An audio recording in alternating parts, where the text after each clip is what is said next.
они все ждали того, что это сейчас вот, ну, прям начнет косить всех людей толпами. А когда они поняли, что они вот так прям сразу сегодня не умирают от этой радиации, а еще Бог весть, что с ней будет, вот, то есть там какие-то последствия, еще, это все, в общем, не страшно, да, как бы для них.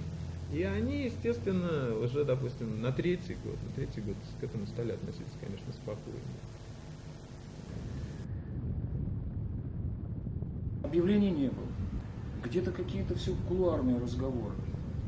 Вот. Я ходил по соседям, объяснял, что надо 2 капельки йода на стакан воды детям давать, потому что йод 131 начнет выпадать. Ни медицина, ни здравоохранение, никакой йодной профилактики, никаких сообщений. У нас умирает очень тяжело полковник внутренних войск, он химик-дозиметрист, огромный дядька, который парализован, лежит, жена его ворочает как подушку.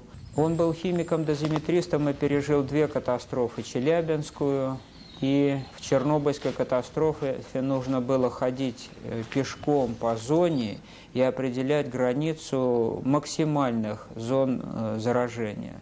То есть человека использовали в полном смысле как пушечное мясо. И он это как профессионал понимал в первую очередь.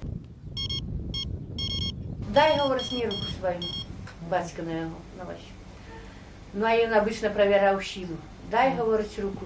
И он дал руку, ну, сожми мою руку. Он, говорит, сжал.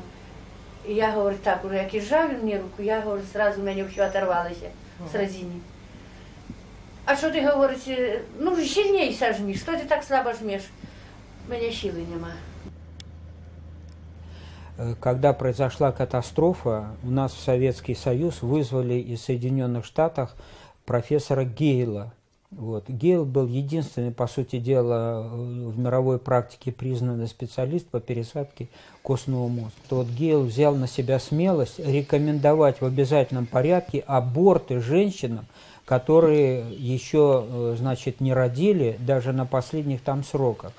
Поубивали столько младенцев, потому что в первую очередь боялись, что вот как у Люси Игнатенко родится ребенок, и он будет не жизнеспособен. Я вам честно скажу, если сейчас, не дай бог, произойдет что-то подобное, никто не может ручаться, как будет себя вести население, даже когда к нему постучит в дверь там военком или милиционер.